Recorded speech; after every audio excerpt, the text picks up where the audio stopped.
The road from mammoth to man reviving extinct animals is just the warm-up. The end goal is us. Welcome back. I'm Adeline Atlas, 11 times published author, and this is Resurrection Science. In the last video, we saw proof that resurrection isn't theoretical anymore. Dire wolves have already been genetically re-engineered. Woolly mammoths are next. This isn't distant or experimental. It's current, funded, and progressing faster than the public has realized. But those aren't the final targets. They're proof of concept. And the road from mammoth to man is already being paved. Let's begin with where we are now. The Woolly Mammoth Resurrection Project, led by Colossal Biosciences, is using CRISPR gene editing to splice preserved mammoth DNA into the embryo of an Asian elephant. The goal is to create a living, breathing creature that carries the cold-resilient traits of the extinct mammoth, but gestates and survives using the biological frame of its closest living relative. If successful, it won't just be a novelty. It will mark the first time a large-scale extinct species has been returned to the living world. But it doesn't stop there. The technology used to edit mammoth genes, CRISPR, is the same tool being tested in humans. Originally developed to fight disease, CRISPR now makes it possible to delete or replace specific DNA sequences in embryos before birth. This means that not only can we eliminate defects, we can reconstruct traits. In the hands of private biotech companies or military contractors, this power is already being used to explore enhancement. And once enhancement is possible, reconstruction is inevitable. Because here's the truth. If we can revive a long-dead animal based on fragmented, partial DNA found in ice, and we already have fully sequenced DNA from thousands of preserved human bodies, teeth, and hair, then resurrecting a human is no longer a leap. It's just a matter of time, data, and funding. In fact, some teams are already testing this pipeline, not with mammoths or humans yet, but with de-extincted hybrid species. They're blending fragments from multiple organisms to recreate lost ones. This process is called synthetic biology, and it's not limited by natural lineage.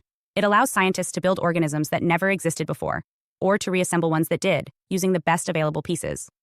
And what are those pieces when the focus shifts to human resurrection? Let's look at what's already stored. Massive global DNA databases from ancestry kits, genealogy apps, and medical sequencing labs. Cryogenically frozen embryos, preserved human organs, brain scans, behavioral models, social media archives, voice data, facial recognition files, AI-generated personality profiles. Each of these fragments might not be enough to recreate a person, but together, they form a resurrection toolkit. This is where the concept of the digital twin enters the picture.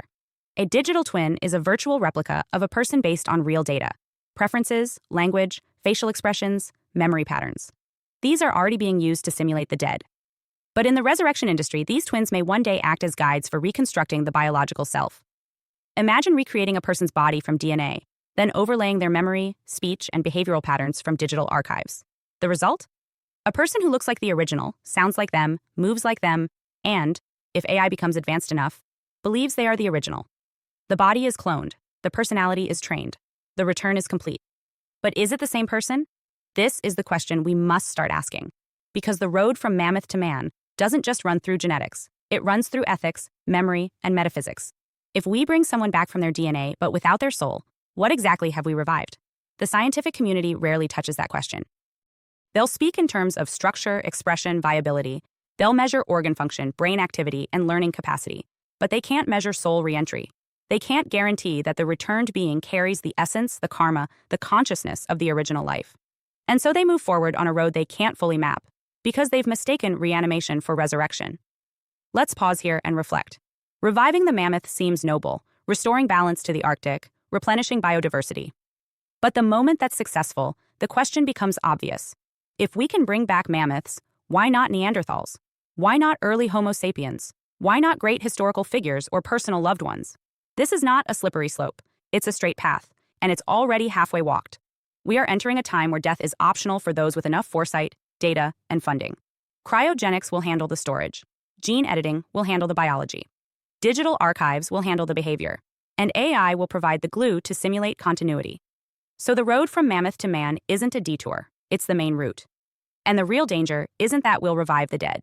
The danger is that we'll revive only part of them, while convincing ourselves it's the whole.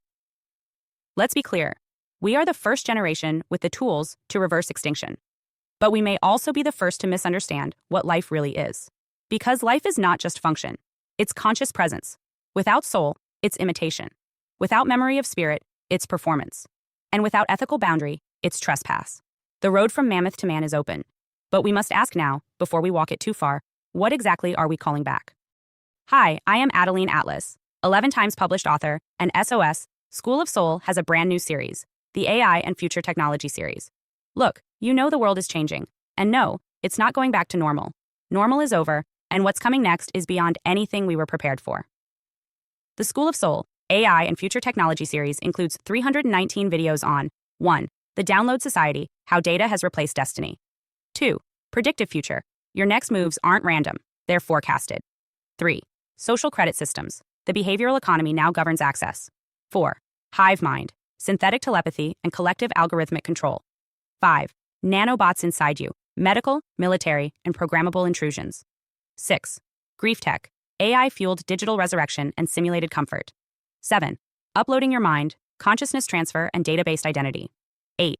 Deep Fakes plus AI Clones, The Replication of Reality and Identity Theft. 9. Quantum Humans, The Merger of Biology with Quantum Systems. 10. Digital Afterlife, Where Your Data Goes When You Die. 11. Resurrection Science, Reviving Life Through Synthetic Methods. 12. Immortal Science, The End of Death as We Know It. 13.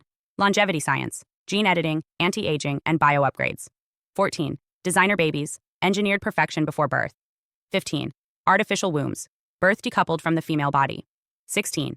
3D Printing, Printing Organs, Limbs, and even humans. 17. The Humanoid Era, The Rise of Synthetic Beings Among Us. 18. Legacy Humans, The Slow Phase-Out of Unmodified Analog People. 19.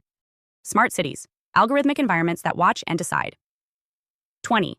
Cloud-Based Societies, Citizenship Without Borders or Bodies. 21. Hackable Humans, Emotion, Memory, and Behavior Under Code. 22. Biometric Scanning, Your Body is Your Password and Your Prison. 23. Sex Tech, Intimacy Reprogrammed by Machines. 24. Extinction of Gender, Fluidity, Deletion, and Design of Identity. Every topic is fully explored with real-world technologies, patents, case studies, ethical analysis, and future forecasts. These aren't someday discussions. This is already happening. Join the SOS School of Soul Vault to overstand the future before it's implemented on you.